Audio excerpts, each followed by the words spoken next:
we are going to hold private conversation. Yo le comentaba a Chomsky, I was telling Chomsky, recordando aquella anécdota que nos ocurrió allá en los Estados Unidos, the common story we had together in the United States. cuando yo daba una rueda de prensa y respondía algunas preguntas. Nunca podré morirme, mi corazón no lo tengo aquí. Allí me está esperando, me está guardando que vuelva allí. Cuando salí de Cuba, dejé mi vida, dejé mi amor. Los medios internacionales han sido muy injustos y soy muy injusto con el presidente Maduro.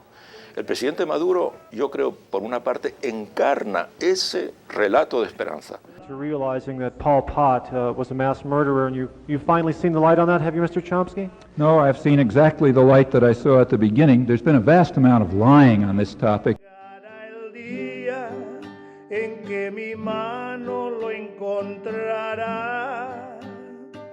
Cuando salí de Cuba, dejé mi vida, dejé mi amor.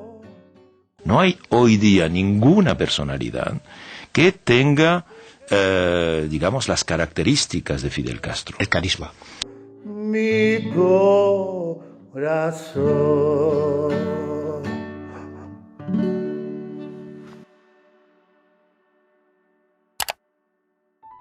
Jean-Paul Sartre decía que el individuo es un ser arrojado al mundo y condenado a ser libre, que camina solo y sin ayuda, comprometido en la construcción de un mundo del que él es enteramente responsable. Así como este hombre fue capaz de decir algo tan sabio, también dijo, tras un viaje a la Rusia de Stalin y ser consciente de sus campos de concentración, que allí los ciudadanos gozaban del derecho de criticar al régimen abiertamente. Henry Barbusse, un célebre escritor del siglo pasado, escribió una biografía elogiando a Stalin. Noam Chomsky, un famoso lingüista y filósofo, llegó a minimizar la escala de los asesinatos masivos de Pol Pot, y como lo vieron en el inicio, fue amigo de Chávez. El periodista Ignacio Ramonet escribió el famoso libro 100 horas con Fidel, un libro que no elogia al dictador Fidel Castro, sino que busca bajarle los pantalones para hacerle cosas para adultos. Michel Foucault fue un defensor de la violencia y el poder dictatorial por parte del proletariado, y Diego Rusarín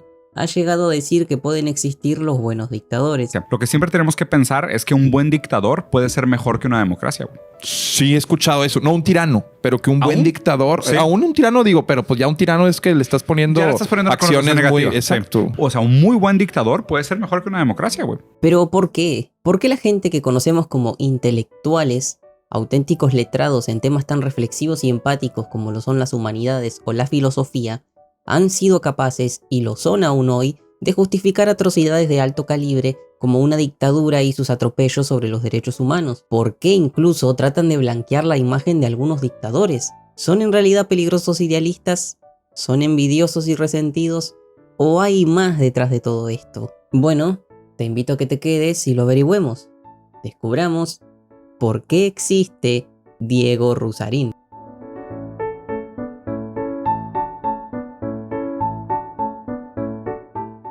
Creo que vos y yo estamos familiarizados con el país al que representa esta bandera, pero ¿sabrías decirme la edad de este país? Rusia tiene 33 años de existir. Prácticamente un adulto que ni siquiera ha llegado a la mitad de su vida.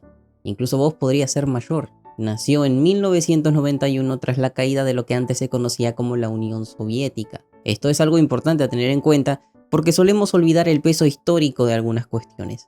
Desde mitades del siglo pasado, el mundo entró en una guerra fría.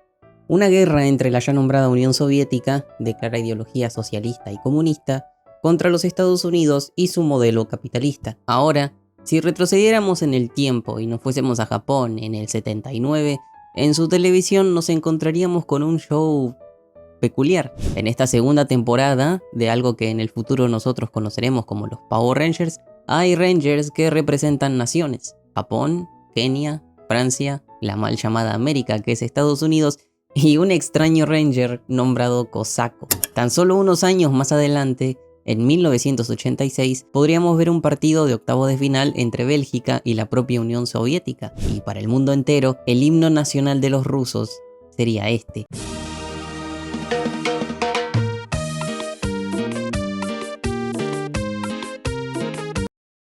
Bueno, ¿qué carajos estoy queriendo decir con todas estas cosas? Simple, para la gente de aquellas épocas, la Unión Soviética era algo tan real como lo es para nosotros hoy Rusia. Hoy nosotros decimos la Unión Soviética y lo más probable es que lo que se te venga a la cabeza sea un meme. Para la gente de aquellos tiempos era todo un país y su cultura, algo bastante establecido en la sociedad. Es bajo este prospecto que la Guerra Fría no era algo a tomarse a la ligera, y si bien este bloque enfrentaba a gringos y rusos, lo que en realidad pagamos los platos rotos fuimos el resto de los países, ya que cosas como la Guerra de Vietnam, la Revolución Cubana o la Guerra de Corea, además de seguir intereses personales, también estuvieron fuertemente influenciadas y hasta inspiradas por las ideologías que las dos potencias manejaban. Y Latinoamérica no se quedó fuera de la fiesta. Seguramente hayas escuchado cosas como que los yanquis ayudaron a poner dictaduras en tu país, y parcialmente esto es verdad, pero es que los soviéticos hicieron lo mismo con las famosas guerrillas. Grupos como Montoneros o la FARC, que existen en Argentina y Cuba, los Tupamaros uruguayos, el ELN en Colombia, el EPR en México, el MIR en Perú. Todas estas agrupaciones, y créanme que hay muchas más, surgieron tras la Revolución Cubana de los Castro, apoyada por la propia Unión Soviética. Y entre sus fines se encontraba apartar lo más posible a los yanquis de la región. Estados Unidos temía que los soviéticos se quisieran convertir en una potencia que dominase al mundo, y casualmente algunos militares funcionarios de dictaduras que conocemos hoy, como Galtieri de Argentina o el Mamo Contreras de Chile, pasaron por una escuelita de origen estadounidense, la cual entre sus materias se encontraba algo así como Anticomunista 1. Por lo tanto, se juntaron el hambre y las ganas de comer. Los intereses propios de cada nación se alinearon con los de cada potencia, y condimentado con un poco de ideología, el mundo se dividió en dos. O mejor dicho, Estados Unidos y sus aliados se volvieron el primer mundo, los soviéticos y sus aliados el segundo mundo, y aquellos que pasaron del tema fueron el tercer mundo.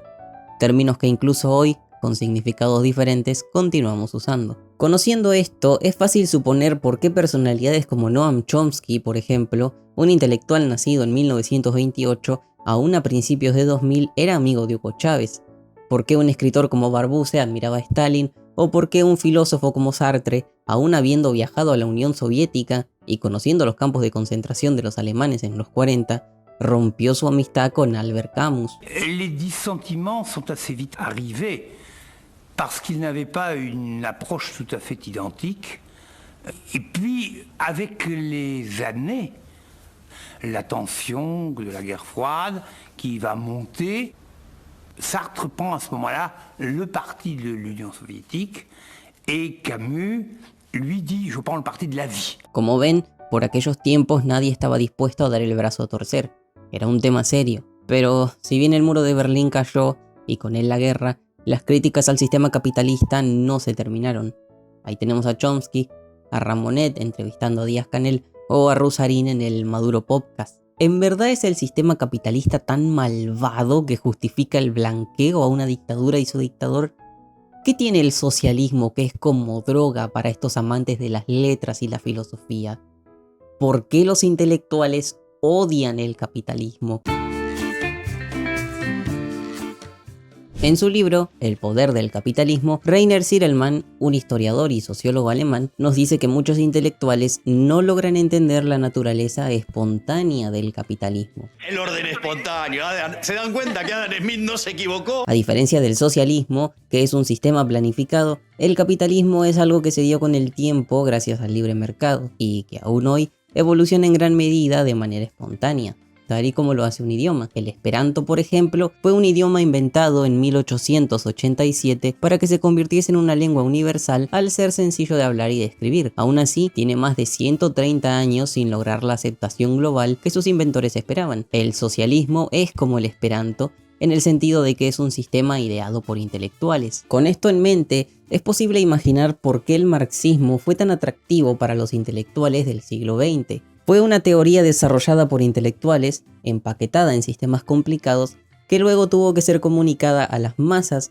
mediante constante agitación y propaganda revolucionaria. Y si no me crees que es complicada, te desafío a leerte esta Biblia moderna. Una vez que llegasen al poder, sería tarea de los intelectuales, aquellos capaces de entender la teoría, implementarla en el mundo real para en su lugar instalar un sistema científico y racional, destruyendo en el camino la economía de mercado, las tradiciones y las normas sociales que se dieron de forma espontánea. Esto es, por ejemplo, lo que pasó con Cuba, cuando en agosto de 1960, a solo unos meses del fin de la revolución, Fidel Castro expropió empresas norteamericanas y más tarde lo seguiría haciendo hasta destruir el país como se lo conocía entonces. Una vez que entendemos esta diferencia esencial, que el capitalismo es algo que se da y el socialismo algo que se planifica, las razones por las cuales los intelectuales prefieren mucho más el socialismo en cualquiera de sus formas se vuelven más obvias.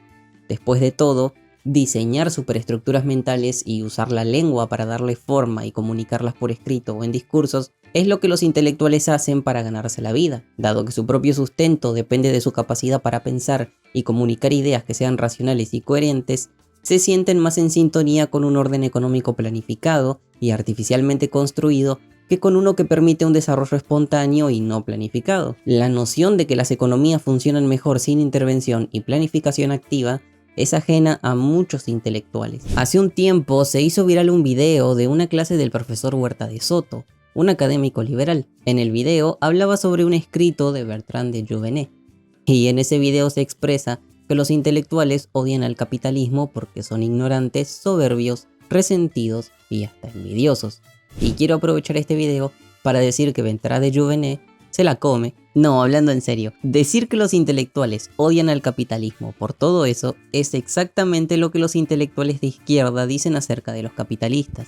Si bien el fragmento que cita el profesor Huerta de Soto es más emocional que racional, sí que se puede decir que siempre ha existido una rivalidad no escrita entre empresarios e intelectuales. Para Zierelman es importante darse cuenta de que los intelectuales forman parte de una élite. En este sentido, la rivalidad entre ambos grupos es simplemente eso, una competencia entre diferentes élites que compiten por el estatus en la sociedad contemporánea. Si un nivel más alto de educación no garantiza automáticamente ingresos más altos y posiciones más privilegiadas, entonces los mercados que permiten este desequilibrio se consideran injustos desde la perspectiva del intelectual. Es decir, vivir en un sistema competitivo que es capaz de hacer ricos gente con menos estudios que un profesor de filosofía o sociología, cuando aún hoy se fomenta la idea de que estudiar va a asegurar tu futuro, lleva a los intelectuales a ser escépticos ante la competencia. Otro factor que no hay que pasar por alto es el factor biológico. Existen estudios que demuestran que aquellas personas que se decantan por las humanidades, sean hombres o mujeres, son más empáticos que aquellos que se decantan por las ciencias. En este sentido, se debe decir que vivir bajo el capitalismo o el libre mercado, que no son lo mismo, pero a un zurdo eso le importa poco, no es 100% justo ni perfecto. Si bien hay izquierdistas que eligen culparlo de todo, lejos de eso, no es un sistema que esté libre de estafas o que impida que negocios ilícitos se lleven a cabo, lo cual puede llevar a que la gente lo vea hasta como un sistema inmoral por aquello que permite o genere. Is capitalism moral? I hope so, if it's done right. Y este último punto es algo a tener en cuenta, ya que es una de las principales justificaciones de Rusarín para ser comunista, la condición de su hijo, que lo excluye del sistema capitalista. Y sí, ya habiendo dado respuestas a por qué odian el capitalismo y prefieren el socialismo, respondamos a la pregunta: ¿por qué existe Diego Rusarín? Este video comenzó recordando la Guerra Fría por la simple razón de que si bien el muro cayó y la Unión Soviética con él, la rivalidad entre comunistas y capitalistas sigue vigente. Países como China o Rusia han tenido que dejar entrar al capitalismo en sus países y hoy lo utilizan como excusa para ocultar las intenciones nocivas y totalitarias que aún poseen. Y es justo acá donde el contenido de Rusarín habla por sí mismo. China, en un periodo de 5 décadas, dejó de hablar del problema de erradicar la pobreza. Estamos en este proceso intermedio, donde estamos viendo el surgimiento de una nueva formación socioeconómica con orientación socialista. La economía china ha sacado a 900 millones de personas de la pobreza en un periodo de 3 décadas. Esta es la famosa gráfica elefante. En Los Nuevos Dictadores, Sergei Gurev y Daniel Treisman nos hablan acerca de cómo los dictadores actuales del siglo XXI han cambiado con respecto a los dictadores del siglo pasado. Mientras que personalidades como Stalin, Mao o Adolfo recurrían al miedo de que un grupo de soldados te fuesen a buscar a tu casa, dictadores actuales como Maduro o el Partido Comunista Chino recurren a la manipulación de la información. Así es como pasamos de un siglo XX de dictadores del miedo a un siglo XXI con dictadores de la manipulación, haciendo simulacros de democracias como falsas elecciones o permitiendo cosas que no deberían existir en una dictadura, para dar la falsa apariencia de ser un país como cualquier otro. Es bajo esta necesidad de dar falsas apariencias que surge la necesidad de tener intelectuales a tu lado que le den veracidad a las mentiras que intentas proponer. Por ejemplo, como que en Venezuela hay democracia. Usando un poco lo aprendido de Rainer Ziedelman, podríamos decir de nuevo que se juntan el hambre y las ganas de comer, la necesidad de un gobierno totalitario por aparentar algo que no es, y la necesidad de un intelectual de izquierdas por un sistema planificado que prometa que todo sea una utopía. Y, la verdad, razones para tomar un bando no faltan. Seguramente habrás escuchado que actualmente estamos más polarizados que nunca, y es que el mundo se encuentra en una especie de segunda guerra fría, una muchísimo más light, donde Estados Unidos y China compiten por ver quién es la potencia más poderosa del mundo. Al mismo tiempo, es bastante popular la idea de que alguien quiere destruir Occidente y que hay que levantarse en armas en contra de ello. Y acá es donde entra esta palabrita que seguro habrás escuchado. La batalla cultural. Batalla cultural. La batalla cultural. En la batalla cultural. Batalla cultural. Y la batalla cultural. Batalla cultural. Todo esto es el caldo perfecto para un quilombo de ideologías, intereses, necesidades, ambiciones territoriales y una ansiedad por una tercera guerra mundial comparable a la ansiedad por el reloj del fin del mundo. De verdad, cae un misil de algún lado de una frontera y ya todos en Twitter están con el miedo de una tercera guerra mundial. En todo este quilombo, Diego Rusarín no es más que otro comunicador a favor de una de las ideologías que busca imponerse en la actualidad, el comunismo, que a su vez sirve a los intereses de países como China. Que el tipo haya ido con Maduro no es más que la muestra de lo comprometido que está con sus ideas. Y como opinión personal, no me sorprende. Amable con las personas y brutal con las ideas. Aquí ya les puedo decir, este güey es un pendejo. O sea, este güey es un pendejazo. Pelotudo, con su chaqueta de piel y su pelo de película de los 60s, que envidio en parte, pero con su masculinidad definitivamente frágil, proyectada como formación reactiva con algo que es, por favor, mírenme lo macho que soy. ¿Qué opinas de Gloria Álvarez? A mí me parece que tiene problemas, o sea, subió, no. Eso ya no, miren, Diego, dale. Pero es que justo, pero no me deja. O sea, él que está hablando en público, si él mismo tiene problemas con los benzos y con las medicinas y ya estuvo internado por adicción a las drogas. Es un zurdo. Si hasta uno de los filósofos más influyentes, quizás el más influyente del siglo XX, como Jean-Paul Sartre, negó los gulags soviéticos, ¿por qué Diego Rusarín no haría de cuenta que Maduro es un dictador raro? Durante la Guerra Fría se hicieron cosas horribles y se justificaron de ambos lados. Detrás de la Unión Soviética tenías a la crème de los filósofos franceses, y hasta Pinochet tuvo la ayuda de un liberal como Milton Friedman y sus Chicago Boys. En Argentina las guerrillas colocaban bombas en lugares públicos y secuestraban gente para imponer el socialismo en la sociedad. En represalia por todo el caos social, los militares se dedicaron a perseguirlos y ejecutarlos, y terminamos años bajo dictaduras que no te dejaban ni escuchar música en inglés. Paradójicamente, algo que también estuvo prohibido en la Unión Soviética. Recalco esto porque son ejemplos de las atrocidades que puede cometer el ser humano en pos de seguir una ideología. Si actualmente vivimos en una segunda guerra fría, aquellos que se la pasan diciendo que es por dinero, que el tipo es un completo psicópata o una mala persona, subestiman lo que una persona es capaz de hacer por lo que cree. Si actualmente vivimos en una segunda guerra fría y uno de sus campos de batalla es la batalla cultural, es importante destacar que tras Rusarín apareciendo en el podcast de Maduro, gente abiertamente de izquierdas ha salido a criticarlo e incluso a repudiar sus acciones. Y esto es importante, porque así seas socialista, comunista, capitalista o un helicóptero Apache, el fin no justifica los medios. Porque ¿cuál es el sentido de buscar un mundo mejor para tu hijo si para llegar a ese mundo tenés que pasar sobre los hijos de los demás? Si Diego Rusarín buscaba un mundo más inclusivo para su hijo, ojalá que lo consiga, porque si no lo consigue, todos recordaremos a su hijo como el hijo de un tipo que viajó a Venezuela a blanquear la imagen de uno de los peores dictadores de la actualidad.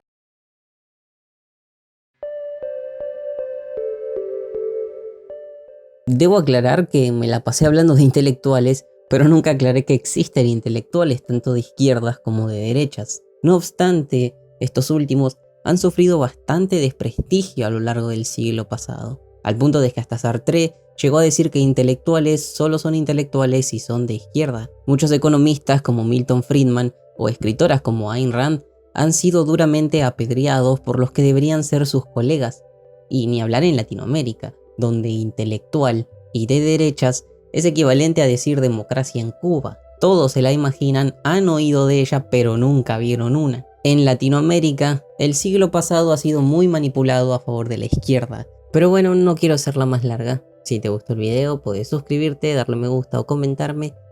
Yo me estoy despidiendo y nos vemos en la próxima.